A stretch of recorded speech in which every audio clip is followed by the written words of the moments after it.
Hello friends, welcome to latest leaves and lines. Kisses చాక్లెట్పై హైందవి తన name రాస్తూ sketch వేయమని అడిగారు. నేను అలాగే వేస్తున్నా.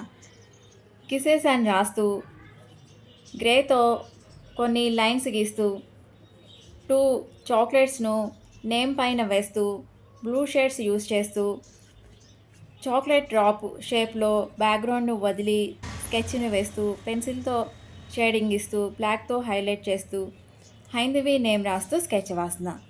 హైందవి నేమ్కు భారతీయ సంస్కృతికి చెందినది అని మీనింగ్. హైందవి, నీ నేమ్తో ఈ స్కెచ్ నీకు నచ్చుతుందని అనుకుంటున్నా. యుఎస్లో అత్యంత ప్రజాదరణ పొందిన క్యాండీల బ్రాండ్లలో కిసెస్ ఒకటి. 1989లో చాక్లెట్ డ్రాప్స్ ఉన్న ఈ చాక్లెట్స్ విక్రయాలు 400 మిలియన్స్కి పైగా అమ్ముడయ్యాయి. ప్రతిరోజు 70కి పైగా మిలియన్స్ కన్నా ఎక్కువ చాక్లెట్స్ తయారవుతాయి.